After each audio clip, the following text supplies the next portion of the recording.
So guys, आज मैं आप लोगों के साथ कुछ ऐसा स्कैम एक्सपोज करने वाला हूं जो शायद ही आप लोगों ने कभी सुना होगा। एक्चुअली कल मुंबई पे रहने वाले मोहिउद्दीन ने मुझे ईमेल किया था कि कैसे एक स्कैमर्स ने उनके साथ 2,75,000 का फ्रॉड कर लिया। एंड मैं इतना तो गारंटी दे सकता हूं कि चाहे आप जितने भी पढ़े लिखे हो, अगर कोई स्कैमर्स आपके साथ इस तरीके का फ्रॉड करने का कोशिश करता है तो 100% आपके साथ फ्रॉड हो जाएगा। एक्चुअली क्या हुआ था कि फ्रॉड होने से 5 दिन पहले मोहिउद्दीन को उनके फेसबुक पर यूएसए से एक रेंडी नाम का बंदे का फ्रेंड रिक्वेस्ट आता है। जैसे ही वो फ्रेंड रिक्वेस्ट को एक्सेप्ट करते हैं, वो बंदा कंटिन्यूसली मोहिउद्दीन के साथ बात करने लग जाता है टेक्स्ट पे एंड उनका व्हाट्सएप नंबर लेता है। व्हाट्सएप नंबर लेने के बाद कंटिन्यूसली वो दोनों 5 दिन टेक्स्ट पे बात करते हैं, कॉल पे भी बात करते हैं, जिससे उन दोनों का बहुत ही ज्यादा फ्रेंडशिप बढ़ जाता है। उसके बाद वो स्कैमर्स बोलता है कि मैंने इंडिया के बारे में बहुत कुछ सुना है एंड मैं इंडिया आना चाहता हूँ, इंडिया घूरना चाहता हूँ एंड क्या आप मुझे गाइड करोगे कि इंडिया में कौन सा जगह जाना सही रहेगा एंड कौन सा जगह सबसे ज्यादा फेमस है। उसके बाद मोहिउद्दीन बोलते हैं कि अगर आपको इंडिया आना है तो आ जाओ, ऐसे भी आप मेरा फ्रेंड बन चुके हो, मैं आपको पूरा टूर करवा दूंगा इंडिया का। उसके अगले दिन ही वो स्कैमर्स मोहिउद्दीन को बोलता है कि मेरा लीव अप्रूवल हो चुका है, अब आप बताओ कि मैं कब आऊं इंडिया। उसके बाद मोहिउद्दीन बोलते हैं कि ठीक है, आपको जब आना है आप आ जाओ, वैसे तो मैं अभी फ्री हूं। उसके अगले दिन ही वो स्कैमर्स मोहिउद्दीन के व्हाट्सएप पर एक फ्लाइट टिकट सेंड कर देता है और बोलता है कि मेरा आज शाम इंडिया के लिए फ्लाइट है, आप प्लीज कल फ्री रहना एंड मेरा डायरेक्ट मुंबई का टिकट नहीं है, पहले मैं यूएसए से दिल्ली आऊंगा, दिल्ली से मुंबई आऊंगा। उसके बाद मोहिउद्दीन मान जाते हैं एंड जब मोहिउद्दीन उन्हें टेक्स्ट करते हैं शाम 5 बजे के बाद कि आपने फ्लाइट ले लिया, तो उस स्कैमर्स का उन्हें कोई भी रिप्लाई नहीं आता है। उसके अगले दिन सुबह ही मोहिउद्दीन को दिल्ली एयरपोर्ट से एक ऑफिसर का कॉल आता है और वो बोलती है कि आपका जो रेंडे नाम का फ्रेंड है वो दिल्ली आ चुका है, बट हमने इसे यहाँ पर रोक लिया है क्योंकि इसने बैग पर 2,45,000 यूएसए डॉलर कैरी किया है, जिसे हम अप्रूव नहीं कर सकते। उसके लिए मोहिउद्दीन रिक्वेस्ट करते हैं कि वो बाहर से आया है, उसे इतना नॉलेज कैसे होगा,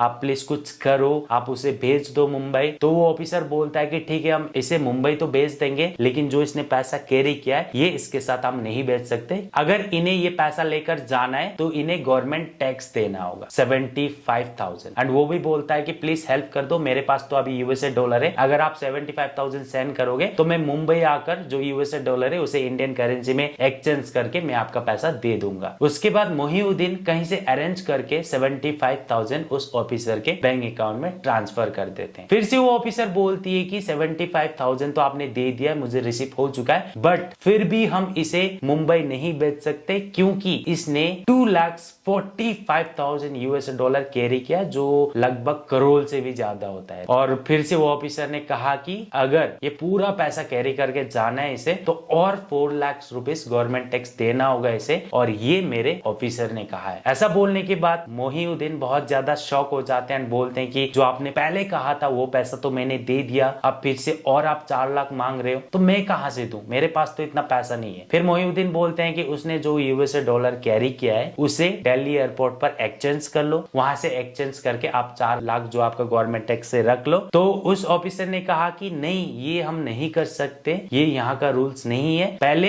इंडियन करेंसी का टैक्स देना होगा, उसके बाद ही जो यूएसए डॉलर है उसे हम एक्सचेंज कर सकते हैं, उससे पहले हम एक्सचेंज नहीं कर सकते। फिर वो रेंडी भी बोलता है कि आपने बोला था इंडिया आने के लिए, मैं आ गया, अब मैं फंस गया हूँ, कुछ हेल्प करो, मेरे पास तो इंडियन करेंसी नहीं है एंड मैं यूएसए डॉलर को इंडियन करेंसी में एक्सचेंज भी नहीं कर सकता, तो मैं कहां से पे करूं। तो मोहिउद्दीन उस ऑफिसर को बोलता है कि आप प्लीज कुछ करो, मेरे पास तो 4 लाख नहीं है, अगर छोटा अमाउंट होता तो मैं कर देता था। उसके बाद वो ऑफिसर बोलती है कि ठीक है, अगर आप 4 लाख पे नहीं कर पाते हो तो आप कहीं से 2 लाख रुपए अरेंज करो एंड पे कर दो, हम इसे यूएसए डॉलर देकर भेज देंगे मुंबई एयरपोर्ट, उसके बाद आप मुंबई एयरपोर्ट पर एक्सचेंज कर लो एंड जो आपने सेंड किया तो वो पैसा आप ले लो। मोहिउद्दीन कहीं से 2 लाख रुपीस अरेंज कर बैंक पर जाकर आरजीटीएस की मदद से ट्रांसफर कर देते हैं। फिर से मोहिउद्दीन कॉल करते हैं उस ऑफिसर को एंड बोलते हैं कि आपने जो 75,000 कहा था वो भी मैंने पे कर दिया, उसके बाद आपने 2 लाख कहा वो भी मैंने पे कर दिया, अब तो आप मेरे फ्रेंड को मुंबई भेज दो। उसके बाद वो ऑफिसर बोलते हैं कि ठीक है, हम यहाँ से जो भी हमारे हमारा प्रोसेस है वो कंप्लीट करके आपके फ्रेंड को भेज देंगे। उसके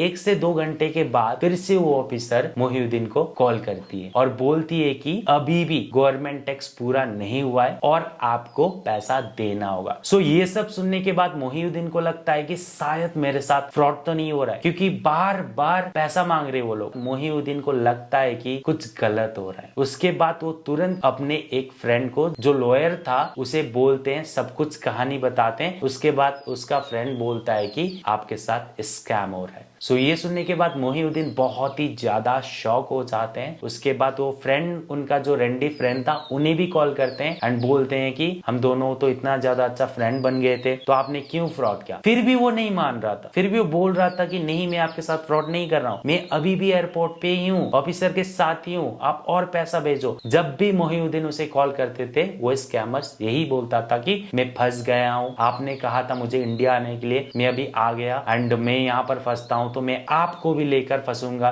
क्योंकि आपकी वजह से मैं यहाँ पर फंसा हूँ, ऐसा बोलकर ब्लैकमेल करता है और पैसा मांगते रहता है वो कंटिन्यूसली। उसके बाद मोहिउद्दीन पुलिस स्टेशन पर जाकर भी अपना कंप्लेन का एफआईआर दर्ज कर लेते हैं। उसके बाद साइबर क्राइम पे भी अपना कंप्लेन को रजिस्टर कर लेते हैं। उसके बाद उन्होंने मुझे ईमेल किया कल, मैंने वो ईमेल पढ़ा, पूरा प्रूफ देखा, मैंने उनको कॉल भी किया और डिटेल्स लिया। उसके बाद मैं आप लोगों के साथ ये स्कैम शेयर कर रहा हूँ। सो आई होप आप लोगों को समझ में आ चुका होगा कि ये स्कैम कैसे हो रहा है अभी इंडिया में। एंड मोहिउद्दीन के साथ तो फ्रॉड हो गया, लेकिन अभी तक तो कोई रेस्पॉन्स नहीं आया है साइबर क्राइम से भी, पुलिस स्टेशन से भी। अगर कुछ होता है तो मैं डेफिनेटली मेरे साइड से उन्हें हेल्प करूंगा। मैं जितना हो सके ट्राई करूंगा कि उनका फ्रॉड हुआ पैसा उन्हें वापस आ जाए, क्योंकि उन्होंने इतना मेहनत करके कमाया पैसा, राइट। क्योंकि 2,75,000 तो छोटा अमाउंट नहीं होता है एक मिडिल क्लास बंदे के लिए। सो जितना हो सके मेरे साइड से हेल्प करूंगा। सो मेरा तो आपसे बस यही रिक्वेस्ट है कि प्लीज इस तरीके के स्कैम से बच के रहो। सो आपसे बस इतना ही रिक्वेस्ट कर सकता हूँ कि प्लीज अगर हो सके तो इस वीडियो को शेयर कर देना। Thanks for watching this video. मैं मिलता हूँ आपको अगले वीडियो पे, तब तक के लिए प्लीज इस तरीके का स्कैम से बच के रहना। बी सेफ एंड जय हिंद।